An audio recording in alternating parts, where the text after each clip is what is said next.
Hello, you got Mr. and Mrs. Smith. the debt-free couple. And today we want to talk to you. We want to share tips that would help graduates when it's time for them to get out into the real world. So we have a few tips that we can share with you, financial tips that'll help you once you're ready to make that leap. Now, one of the first tips that we have for you is for sure start a budget. And see, people downplay budgeting a lot, but it's very important to budget. It's not that you still, can't enjoy the things that you like to enjoy. Just budget for it. Know how much money you have, set aside your savings, and then just go from there. Another thing that you want to make sure you do when you're getting out to the real world, because the real world must come. You need to know your student loan repayment. A lot of people don't realize that there are different options, about 5 at least options that you have as it relates to how you can pay it back. So understand what those are, because it's a chance due to your situation, considering you might not be making much money, that you could be paying way less and avoiding that interest, but still knocking it down. So understand your student loan repayment. Another thing you want to do is save money. And this isn't the typical, just saving money.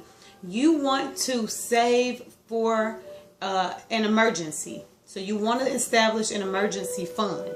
And, you can start as little as $25, $50 per paycheck, depending on how often you're getting paid.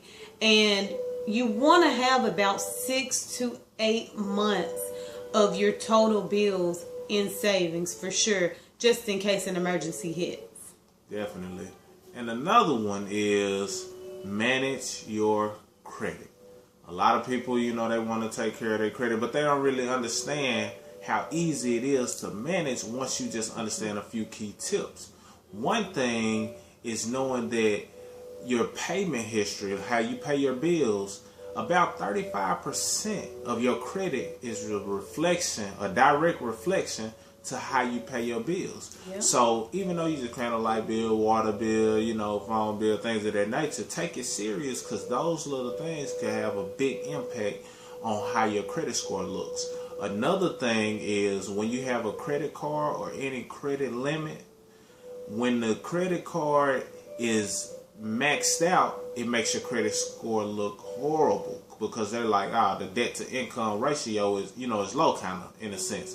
But when you have about 10% spent on your credit card, only 10%, it makes you look like a professional spender, if that makes sense. But it heightens your credit score. And I'm going to give you an example.